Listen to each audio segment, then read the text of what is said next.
Selamat pagi, sahabat delima yang dikasihi Kristus. Firman Tuhan yang menjadi renungan harian hari ini tertulis dalam 2 Timotius 2 ayat 9. Demikian dituliskan. Karena pemberitaan Injil inilah aku menderita, malah dibelenggu seperti seorang penjahat, tetapi firman Allah tidak terbelenggu. Saudara-saudara terkasih, disebutkan bahwa situasi jemaat Kristen perdana berubah-ubah sepanjang abad pertama. Para pemimpin jemaat terancam dipenjara, dihukum oleh pemerintah Romawi. Jemaat sendiri dibingungkan juga oleh ajaran-ajaran baru yang berbeda dengan berita Injil yang sejati tentang kematian dan kebangkitan Yesus.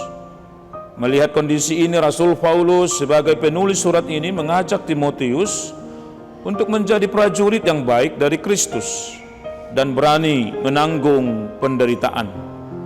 Paulus menyebutkan bahwa seorang prajurit itu dilatih untuk berdisiplin dan siap siaga menghadapi segala sesuatu, termasuk penderitaan dan kematian.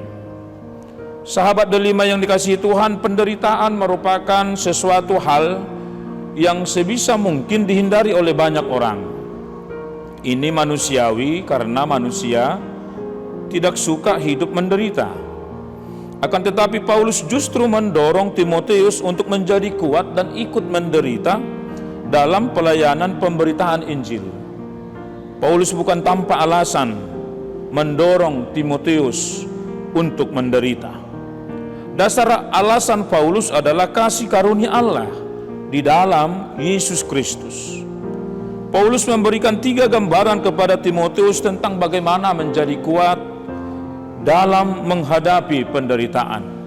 Yaitu yang pertama, seperti seorang prajurit yang baik, yang berjuang dengan komitmen penuh kepada Kristus Yesus yang memilikinya. Yang kedua, gambaran seperti seorang olahragawan yang bertanding sesuai aturan untuk memperoleh mahkota. Dan yang ketiga, gambaran seperti seorang petani yang bekerja keras dan menikmati hasilnya. Ada 3 kata kunci di situ: berjuang, bertanding, dan bekerja keras. Dan inilah yang dinasihatkan oleh Rasul Paulus kepada Timotius untuk dilakukan agar ia menjadi pelayan Tuhan yang kuat dan tangguh menghadapi penderitaan.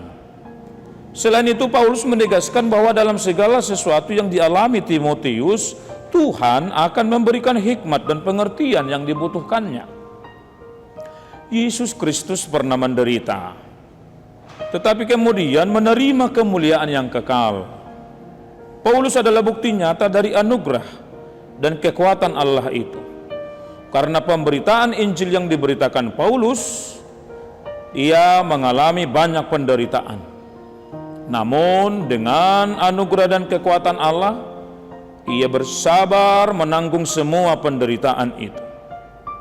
Pada bagian akhir dari perikop ini, Paulus menguatkan Timotius dengan janji kesetiaan Tuhan yang tidak akan pernah berubah. Sahabat delima yang terkasih, apa yang menjadi pengajaran bagi kita pada hari ini? Jangan takut menghadapi penderitaan karena Kristus. Jadilah kuat dan ikutlah mengambil bagian dalam penderitaan karena pemberitaan Injilnya. Penderitaan yang kita alami karena namanya tidak akan sia-sia. Tuhan menjamin dengan kesetiaannya, Ia menyertai kita. Amin.